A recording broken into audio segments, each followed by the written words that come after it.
Baik, Assalamualaikum, salam sejahtera, salam GBN, salam Malaysia dan salam kuasa ketiga. Jadi live ringkas hari ini saya hendak bincangkan dua perkara. Satu ialah kepincangan kerajaan pimpinan Anwar. Satu lagi adalah penipuan Anwar. Dan apa yang menarik ialah tak sampai 100 hari pun pentadbiran Anwar ni, satu persatu penipuan dan kepincangan ini semakin menjadi nyata, terbongkar. Saya beri contoh ya. Semalam Anwar mengeluarkan kenyataan. Dia kata apa orang kata, isu Batu Putih, Pulau Batu Putih ni menunjukkan Mahathir telah tersilap dan gagal. Okey, kenyataan sebegini siapa-siapa boleh buat. Kalau nak cerita gagal ni, dituduhnya dulu kerajaan pimpinan Perikatan Nasional gagal, kerajaan pimpinan Barisan Nasional gagal. Dituduhnya dulu beberapa dekad dulu dia ada 6 kotak bukti yang menunjukkan Barisan Nasional melakukan penipuan, tak silap saya, masa pilihan raya dan sebagainya. Sampai hari ini bukti itu, kotak-kotak tu tak muncul-muncul, walaupun Anwar berjanji berulang kali. Sampai hari ini tidak ada sebarang bukti Perikatan Nasional melakukan kepincangan. Cakap banyak, bukti tak ada. Sebaliknya, saya nak tanya Anwar, bukankah masa Tun menjadi Perdana Menteri, kabinet dia didominasi oleh menteri-menteri PKR, DAP dan Amanah yang diam masa isu Batu Putih itu, sekaligus menunjukkan mereka bersetuju dengan keputusan Tun Mahathir? Bukankah penasihat utama kerajaan dalam soal perundangan Tommy Thomas? Dan bukankah DAP yang ingin sangat Tommy Thomas menjadi Peguam Negara? Dan bukankah isteri Anwar, Wan Azizah, timbalan Perdana Menteri? Isteri Anwar sendiri diam. Jadi nak tuding jari kat Tun pasal apa? Nampak Anwar ni, kerajaan dia adalah kerajaan persepsi, kerajaan propaganda. Dia banyak melakukan kepincangan. Katanya nak lawan kleptokrasi, kemudian berpeluk dengan kleptokrasi, orang yang dikatakan terlibat dengan kleptokrasi. Katanya nak perang rasuah, kemudian lantik seorang yang menghadapi 47 pertuduhan rasuah sebagai timbalan Perdana Menteri. Katanya nak lawan nepotisme, kemudian lantik anak dia sendiri sebagai penasihat ekonomi dan kewangan. Tak kira lah dapat duit ke tak dapat duit ke, tapi tak dapat duit sekalipun pakai jentera pentadbiran. Kalau nak pergi mana-mana pakai kereta rasmi, minyak rasmi, kira minyak rasmi lah ya, dibiayai. Kalau pergi untuk urusan rasmi, tinggal di hotel atas urusan rasmi, dibayar oleh siapa? Kerajaan. Jadi nak kaburi mata rakyat dengan kononnya tak dapat gaji itu, sorry lah. Okay?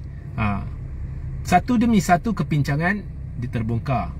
Kemudian bila Anwar jadi Perdana Menteri, dia kata dia ada file. Dia Menteri Kewangan, dia ada file menunjukkan ada penyelewengan 600 bilion di bawah pentadbiran Perikatan Nasional ya. Saya ni sebenarnya bukannya sebelum pilihan raya saya pun tertanya-tanya bagaimana Muhyiddin membelanjakan duit berbilion-bilion, duit rangsangan itu.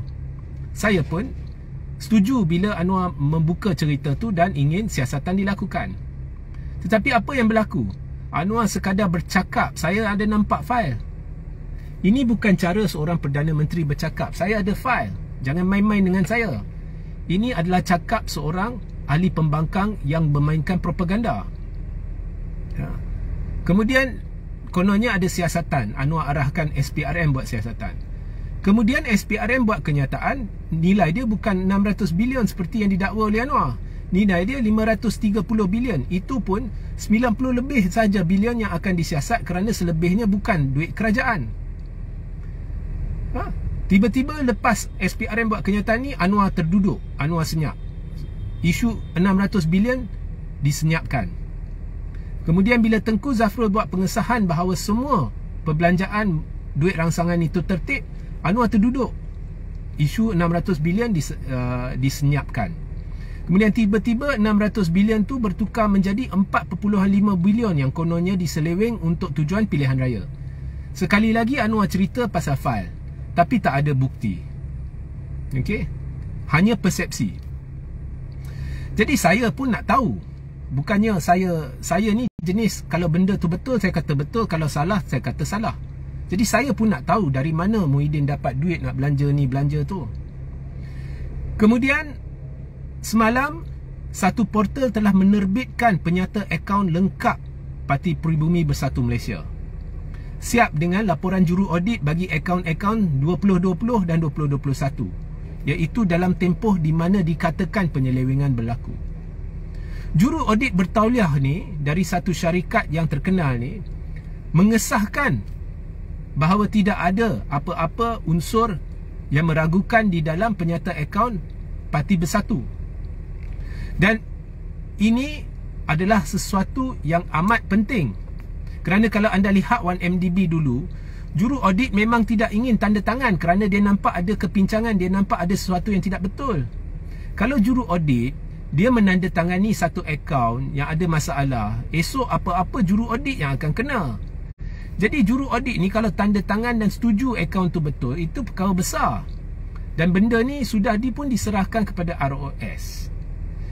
Jadi saya nak tanya Anwar, sekarang ni SPRM dah sahkan, ianya bukan 600 bilion, malah yang disiasat 90 lebih bilion. Itu pun disiasat sebab Anwar minta siasat.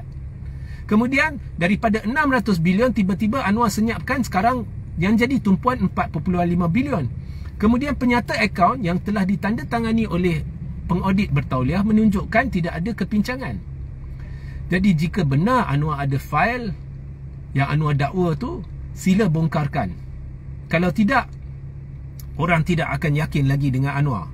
Kerana kita mahu Perdana Menteri yang berpegang kepada prinsip kebenaran dan berpandu kepada fakta. Bukan Perdana Menteri yang kuat main persepsi dan menipu rakyat. Sebelum pilihan raya cakap A, selepas pilihan raya buat B, C, D, dia kencing rakyat. Itu sahaja mesej saya. Sehingga kita berjumpa di lain masa. Assalamualaikum, salam sejahtera, salam GBN, salam Malaysia dan salam kuasa ketiga.